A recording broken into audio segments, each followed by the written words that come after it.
You can play with people. You can play with singers. You can play with drummers or whatever that'll like super duper like free your mind. Yeah, sure. You know what I mean? In like a specific. And so I don't know. I think that when you come in contact with a player, or like players who are like just operating with different like senses. Mm-hmm. You know what I mean? Mm-hmm. It gives people the permission to do the same thing.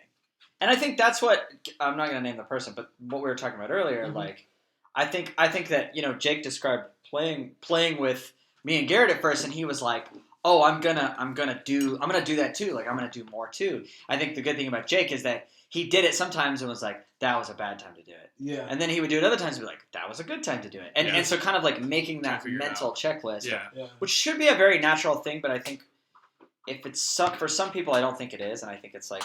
If it's your first time getting in that space where you're being creative in like a legal way, you know what I mean? I don't know. I think some people that for some people that's less intuitive, and I honestly don't know how to explain it other than to be like, do you hear him doing this? If you hear him doing this, get the hell out of the way. If you hear him doing this, you know what I mean? Like if you hear me doing this, please go down here. You know what I mean? Like, which sounds rude, but like I don't know. It's. I mean, I think the same thing applies to vocals, right?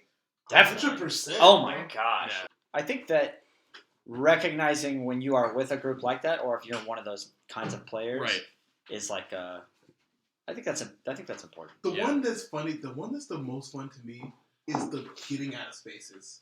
Like you said that to a couple people. Like whenever I do any bass stuff, I naturally come down, and I'm like, do I actually do that? Yeah, absolutely. Yeah, I didn't even notice it, but like, and I know when you're gonna do a lick.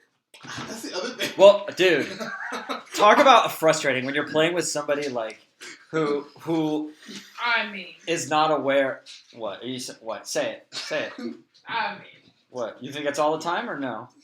Partially. Wait, she thinks you're playing licks all the time? It's a safe bet. 80% of the time, he's going to be playing licks. It's a safe bet.